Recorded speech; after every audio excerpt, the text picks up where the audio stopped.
Aí vem o capítulo 7, que fala dos 144 mil. E ele começa assim: depois dessas coisas, vi 4 anjos em pé nos 4 cantos da terra, segurando os 4 ventos, para que nenhum vento soprasse sobre a terra, nem sobre o mar, nem sobre árvore alguma. Por que 4? Bom, 4 a gente aprendeu. O que é 4? Perfeição. Não, é... 7 que é perfeição. É. Universal. Universal. Os 4 ventos. Quando a gente vai para a Bíblia, em Ezequiel capítulo 37, verso 9, Zacarias 6, versos 1 a 4, Jeremias 49, 36, você vê que o vento do céu ele tem 2 sentidos.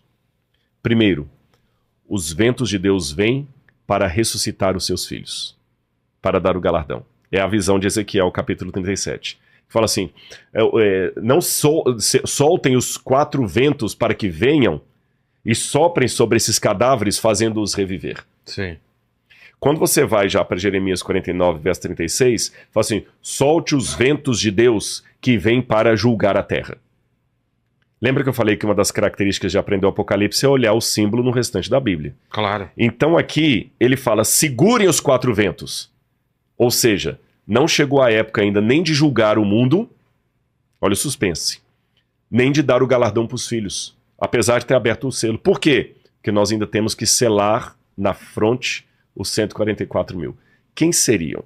Aí fala o seguinte, olha, não danifiquem nem a terra, nem o mar, nem as árvores, o juízo final de Deus, até marcarmos com o selo a testa dos filhos do nosso Deus. Então ouvi o número dos que foram marcados com o selo. Eram 144 mil de todas as tribos de Israel. A interpretação mais corrente hoje é que aqui significam 144 mil judeus que serão selados. Eu não vou entrar no mérito da questão hoje, mas eu sei que você tem planos de trazer no futuro gente para falar sobre a tribulação. Sim. Aí tem o pré-tribulacionista, o pós-tribulacionista e o meso-tribulacionista, né? Galera, para entender o seguinte, o que é tribulação? No finalzinho da história do mundo, isso aqui é um ponto pacífico entre todos os intérpretes. Antes que o mundo chegue assim ao primeiro minuto da eternidade, haverá uma grande tribulação. Nessa grande tribulação, o anticristo vai dominar a terra com uma força muito grande. Nessa grande tribulação, também chamada de tempo de angústia de Jacó, é outra expressão que aparece na Bíblia, o poder de Deus praticamente não vai ter muita coisa para fazer na terra. Não é porque Deus ficou derrotado, não, é porque a humanidade estará atingindo um tal estado de delinquência, de degeneração, de afastamento de Deus, que o Espírito Santo não terá mais acesso ao coração humano. E quem dominará o mundo será o anticristo. Tá certo? Isso é ponto pacífico entre todos os teólogos. Isso que é a grande tribulação. Até aí você entendeu? Agora, quando que será a volta de Jesus nisso aqui? Para alguns teólogos, a volta de Jesus é antes da grande tribulação. Jesus vem, arrebata a igreja, porque vai ser tão caótico que vai estar aqui na terra. Tão violento, tão pá, que Deus vai fazer com a igreja dele assim, eu vou tirar vocês daí para vocês não sofrerem isso. E nessa visão, que é chamada de pré-tribulacionismo, quem vai ficar para trás? Não tem aquele livro do Tim LaHaye, Deixados para trás? E fizeram um filme também com o Nicolas Cage, se eu não me engano, né?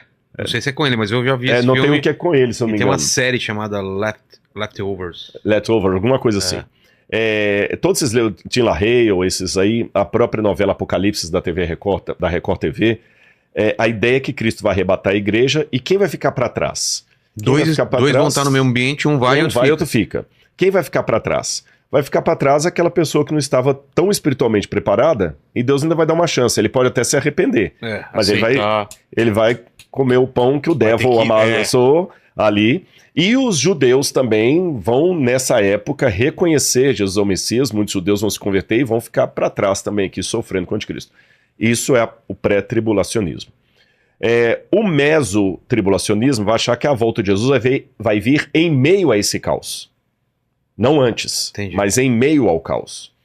O pós-tribulacionista acredita que não, que a volta de Jesus será após a grande tribulação. E para o pós-tribulacionista, a igreja passará pela tribulação também. Pela grande tribulação.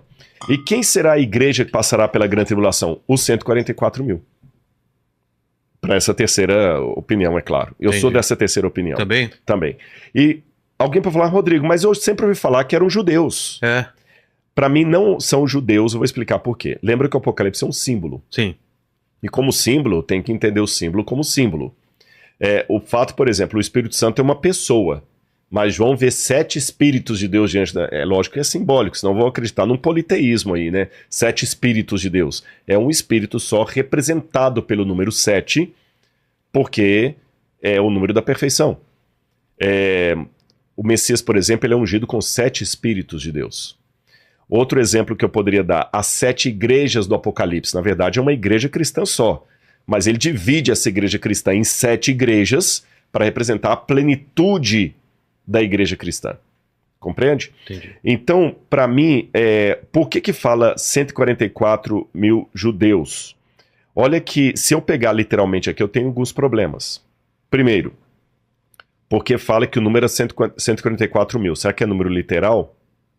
Segundo, não envolve judias, mulheres, só homens.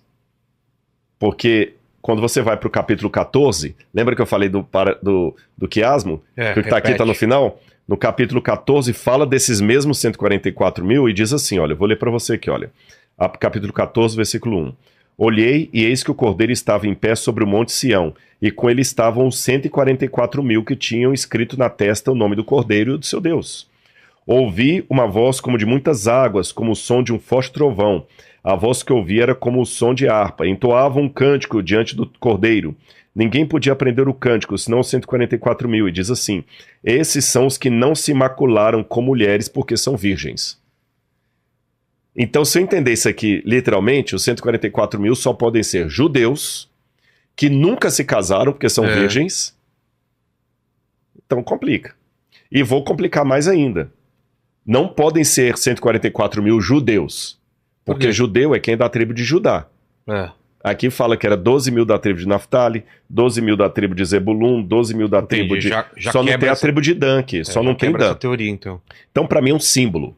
Paulo fala na carta aos Romanos que o Israel de Deus hoje é a igreja. Você entendeu? Ele falou assim, olha, Deus pode suscitar descendentes para Abraão dessas pedras. Então, embora eu, Rodrigo, tenha ascendência judaica lá no meu Pereira, por causa de cristãos novos que fugiram da Inquisição, independente disso aí, quando eu aceito a Jesus como Messias, espiritualmente, à luz do Novo Testamento. Um rabino ia achar isso aqui ridículo, o Ravi Sani não ia concordar com isso, nem o Rabino Ventura. Estou falando à luz do Novo Testamento. À luz do Novo Testamento, pelos padrões do Novo Testamento, eu sou descendente de Abraão pela fé.